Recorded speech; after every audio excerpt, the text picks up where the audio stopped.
वहीं संसद का शीतकालीन सत्र जारी है, लेकिन हंगामा भी लगातार बरकरार है। बीजेपी की लोकसभा सांसद रीता बहुगुणा जोशी से संवाददाता ममता चतुर्वेदी ने खास बातचीत की, सुनिए। बातचीत करने के लिए हमारे साथ मौजूद हैं भारतीय जनता पार्टी से लोकसभा सांसद रीता बहुगुणा जोशी जी। अगर संसद की बात करें तो अभी भी हंगामा जारी है, तो क्या आपको लगता है कि बीच का कोई रास्ता निकलेगा? क्योंकि कांग्रेस ने तो साफ कर दिया है कि कोई भी माफी मांगने वाला है नहीं। देखिए, विपक्ष थोड़ा ढीला इसलिए पड़ गया है क्योंकि निर्णय किसान संगठनों को लेना है और किसान संगठन 4 तारीख को अपना निर्णय लेंगे। जो मैं देख रही हूँ टीवी पे, जैसा सुन रही हूँ, जो सरकार ने स्टांस लिया है कि भाई हमने अपने वापस कर लिए तीनों कानून और अब हम एक कमेटी बना दे रहे हैं जो कि एम्पावर्ड होगी और आप लोग उसके साथ बैठ के चर्चा करिए। एमएसपी की बात एक 24 घंटे में तो तय हो नहीं सकती है। तो मैंने देखा कि कई किसान नेताओं ने इस बात की चर्चा की है कि बहुत ज़्यादा लंबा खींचने की आवश्यकता नहीं है और हम लोग कमेटी में बैठकर और बात करेंगे और फिर आगे की रणनीति बनाएंगे। कुछ हैं जो नेतागिरी कर रहे हैं, तो मुझे लगता है कि सांसदों का ये जो विरोध था ये इसलिए भी ढीला पड़ रहा है क्योंकि किसान इस समय समझौते के मूड में हैं। क्योंकि देखा जाए तो किसान ये भी कह रहे हैं कि कुछ मुद्दों को लेकर अब, क्योंकि उनकी मांग तो यही थी कि 3 कृषि कानून वापस हो गया है, लेकिन राकेश टिकैत बार बार कह रहे हैं कि अभी आंदोलन खत्म नहीं हुआ।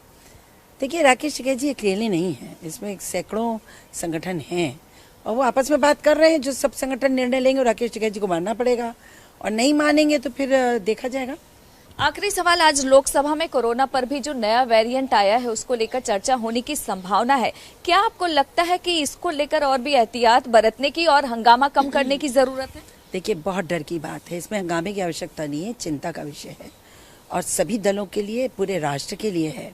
पहले समझा जा रहा था कि साउथ अफ्रीका से आया, अब पता चल रहा है कि उससे पहले यूरोप में आ चुका था और आपने देखा दर्जनों प्रदेश में अब केसेस निकल रहे हैं और हमारी इतनी बड़ी आबादी है, पूरा यूरोप ले लीजिए तब हम उससे भी बड़े हैं और अगर हमारे यहाँ इसका विस्फोट होता है तो चिंता का विषय हो जाएगा।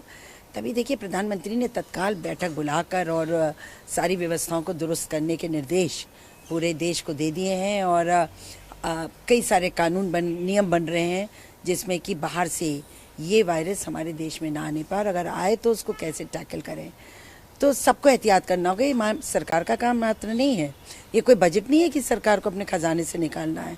प्रत्येक भारत के नागरिक को इसमें एहतियात बरतनी होगी। अपने आसपास कुछ संदेहात्मक दिखे तो बताना पड़ेगा और जो लोग बाहर से आ रहे हैं उनको छुपाने की आवश्यकता नहीं है। देखिए, बीमारी लाने वाला भी अपराधी है, उसको भी अपने सामाजिक सरोकार से ताल्लुक़ रखते हुए और उसकी जानकारी देनी चाहिए। तो ख़ासतौर से विदेश से जो लोग आ रहे हैं, जो लोग आ चुके हैं, अब उनको ट्रैकिंग हो रही है। तो मुझे लगता है कि इस पर कोई विवाद नहीं, इसमें तो पूरा देश एक साथ है कि हमें इस वायरस को आने से रोकना है और ईश्वर न करे आ जाता है तो उसे कैसे संघर्ष करना है। वक्त देने के लिए शुक्रिया। कैमरा पर्सन शेरा सिंह के साथ ममता चतुर्वेदी, जनतंत्र टीवी, दिल्ली। खबरों के निष्पक्ष विश्लेषण के लिए सब्सक्राइब करें जनतंत्र TV and press the bell icon. Never miss any update.